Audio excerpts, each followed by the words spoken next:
If you want to scale past 40,000, if you want to scale from 40,000 to 50, 60, 70,000, or all the way up to $100,000 a month, what do? This is kind of a different level of the game. So up until now, you've been able to focus on one marketing channel and then scaling up your marketing efforts and responding to leads quickly and asking people for reviews and referrals and getting them to come back and all of those kind of basics, right? And then starting to track everything in your field service management software, tracking all your jobs and assigning jobs to your employees and just getting more organized, starting to track some of your numbers. All of those things are important. You're probably going to struggle to hit $40,000 or $50,000 a month if you don't have some of those things in place already, right?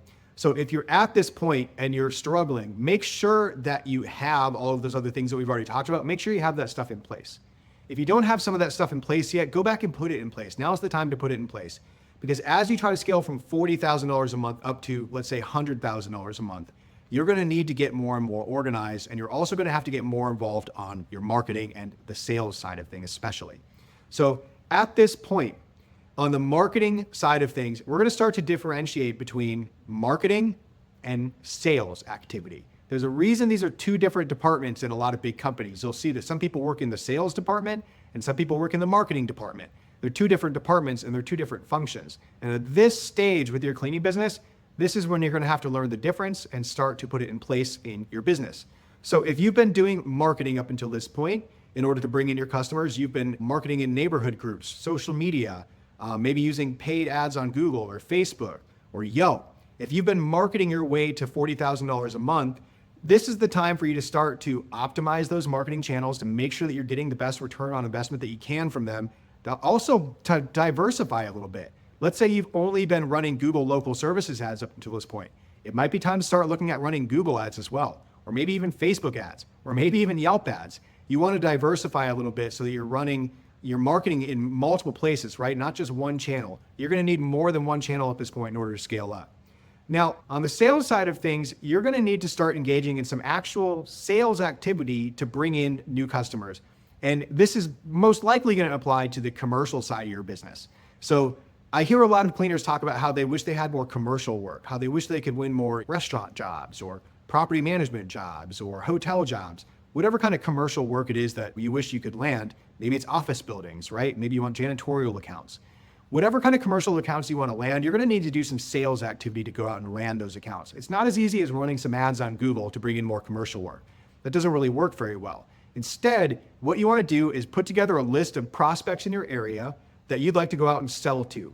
Make a list of maybe the top 100 companies in town that you'd like to work with. Maybe you can find 20 property managers, 20 hotels, 20 apartment complexes, 20 restaurants, until you have a list of 100 businesses that you'd like to reach out to.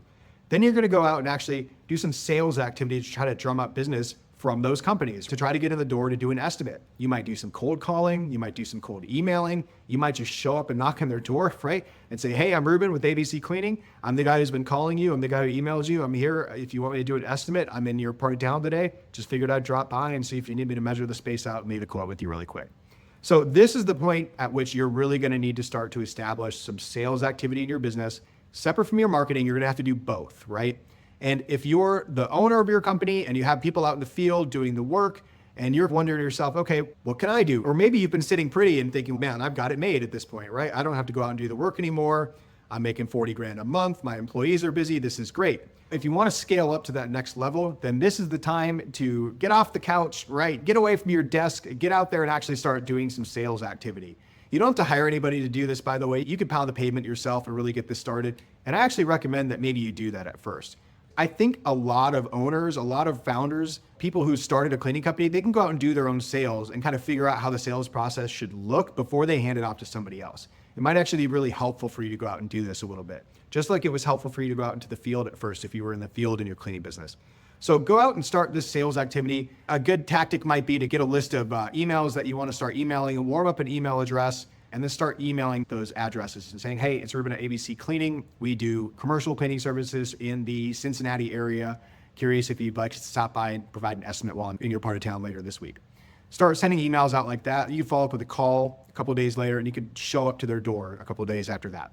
You'll figure out the sales process. There's people who can teach you this. And if you want to learn about sales, that you could go deep on this. There's a lot of books to read and there's other resources you could tap into. But this is the point at which you're going to have to become a sales beast and a marketing beast. If you want to scale up to 100 grand a month, you're going to have to do both. In terms of employees, this is the point at which, if you've not hired office staff yet, you might want to start thinking about hiring some office staff, because more than likely, you've got people out in the field who are doing the work. You might still be going out in the field and doing a lot of the work yourself too. I work with a lot of cleaners who are making 50 to 100K a month that are still out in the field doing work themselves.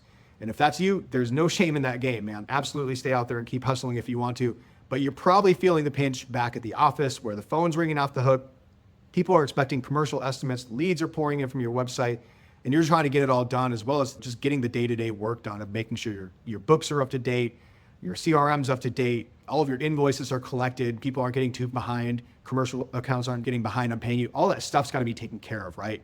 So at this point, you're probably going to need some sort of office staff to help you out. You could explore options like hiring an overseas VA to help you with this. You could hire somebody local. You've got options, but this is the point at which you might need some office staff to help you out. You could also outsource to a third-party company, somebody to help you answer the phones or do your books. There's options for you to hire office staff. In terms of systems and processes, we talked about differentiating between marketing and sales activity. If you're going to get into that sales activity, I highly recommend that you start using a sales pipeline, right? So if you put a CRM in place in your business earlier, then you've probably got a pipeline where leads are coming in from your website, and they're in a pipeline where it says new leads in this column. And then after you contact those leads, you move them to the next column that says contacted. And then the next column after that's followed up. The next column is booked, right? If you need an example of what a CRM looks like, just Google CRM or look it up on YouTube. You'll see examples, like I said. At this point, though, you're going to really need a separate pipeline in your CRM for commercial sales. If you want to go after big commercial accounts, put them in their own pipeline and work those leads separately from your consumer leads, from your homeowner leads, right? From your residential leads. Work the commercial leads separately, establish a separate commercial sales pipeline, and learn how to work that pipeline. That's going to be an important system in your business. If you can stay organized on the sales side of things, you can do a lot of damage to the local market. You can win a lot of commercial work, and you can scale up quickly when you're bringing in those big average tickets and those big monthly, weekly, recurring jobs. So that's a huge one. The other system I want you to focus on are your finance systems. This is the stage at which you really need to be watching your finances, because you're paying for a lot. You're paying for marketing. You might be even paying referral partners at this point. You're paying for employees. You're paying for healthcare potentially, right? You're paying for workers' comp and insurance and multiple vehicles and equipment and chemicals and all kinds of stuff. It's a big cost of doing business. So you're going to want to make sure that you have systems in place to help you keep control of your finances. You've probably had some financial systems in place. Maybe you're running off QuickBooks or something like that. That's totally fine. At this stage of the game, what you want to do is keep your eye on your P&L and make sure you understand where you're at and forecast out where you're going to be for the year in terms of how much you expect to bring in for sales, how much you expect to spend, and are you profitable or not, right? Are you planning for any future expenses that you have coming up, like more hiring or replacing vans or equipment or something like that? Keep tight control of your finances, because this is the stage at which I've seen some people running $1 million a year business, but spending $1.2 million a year to support that business, which means they're actually losing money, right?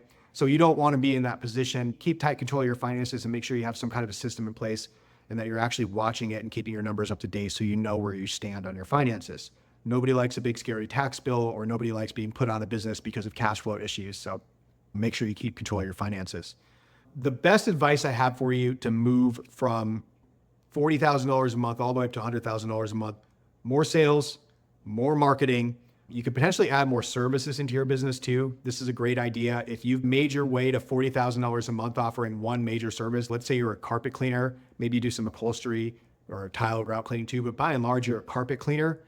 This is the stage at which you might need to take a look at your market and say, does my market support a $100,000 a month carpet cleaning business? Or do I need to start expanding in some other way in order to hit $100,000 a month? What I've seen a lot of cleaners do, I have a client in Iowa, for example, when he wanted to get to $100,000 a month, and I believe he's over $1 million, I think he's going to do 1.5 million this year.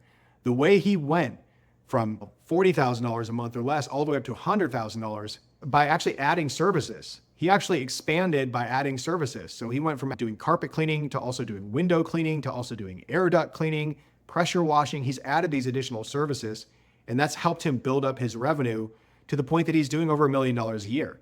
So that's one strategy that you might want to consider at this point. If there's a ceiling in your market and you don't think you can actually sell $100,000 a month worth of carpet cleaning services in your little town in Iowa, for instance, then maybe you want to offer other services that will help you bring in additional revenue from your same customer base, or help you bring in higher tickets from the same customers that you're already serving, right? That's definitely one way for you to scale. And then, like I said, make sure you watch your numbers, make sure you're profitable. To scale to $100,000 a month and beyond is really just about refining your marketing strategies further and scaling them up, scaling up your sales operations and bringing in more and more commercial work, hiring all of the team that you need to support a company of that size, making sure that you have all the field staff and the office staff to keep the phones answered, the quotes being sent out, the invoices being collected, the jobs being done, and the customers happy. You got to hire on both fronts in order to keep everything running smoothly. Then you're also going to need systems in place in order to do the hiring, right? You're probably hiring a little bit more often than you used to. At this stage of the game, you probably need some sort of a hiring system, and you probably need to do some sort of recurring hiring so that a couple times throughout the year, you're putting a job out there and bringing in applications. And even if you don't have an opening in your company right now, if you're not growing to the point that you need to hire more people, you might need to queue up new employees just because you know that you tend to lose 1 or 2 employees a year, right? And so you have to do some sort of regular hiring, rolling hiring, just so that you can bring people in and keep yourself staffed up and you don't lose revenue because you can't go out and do the jobs that you have booked. So having a hiring system is going to be huge once you get to this stage. And then also looking into how can you invest further in your business. If you've grown a $100,000 a month business, you're doing $1 million or more with your cleaning business, you can start to look at other investment opportunities. Things like buying the building that you're operating out of, things like buying other companies in town or expanding to other territories. You can move to other cities or other states. There's ways that you can invest to bring in more business. So that's pretty much it. If you want to scale from $0 to $100,000 a month, focus on the customers, the employees, and the systems and processes that you need in place in order to hit each one of these revenue levels. Learn the things that you need to learn at each level in order to break through if you get stuck, and then continue on your way till you hit whatever goal that you have. And that's it. You've scaled your cleaning business. So I know I made it seem like it's really easy. There's a lot more involved with each one of these topics than we could really cover in a short video. So we're going to do a 2-day live event where we go deep on each one of these and explain exactly how you can scale your cleaning business from $0 to $15,000 a month or $40,000 a month, or even $100,000 a month and beyond. We're going to cover everything over 2 days. There's a super early bird discount. If you want to get it right now, go to bookcleaningjobs.com/scale up and grab your super early bird tickets. It's coming up in just a couple of weeks, so don't wait. The price is going to go up as we get closer to the event. So if you want the early bird discount, go grab it right now. And by the way, we also work with some cleaners directly to implement marketing growth plans in their business. So if you need help with marketing your cleaning business, go to bookcleaningjobs.com and request time to speak with us. If this video was helpful, hit like. If you have questions, leave them in the comments. I'm Ruben with Book Cleaning Jobs. I'll talk to you later.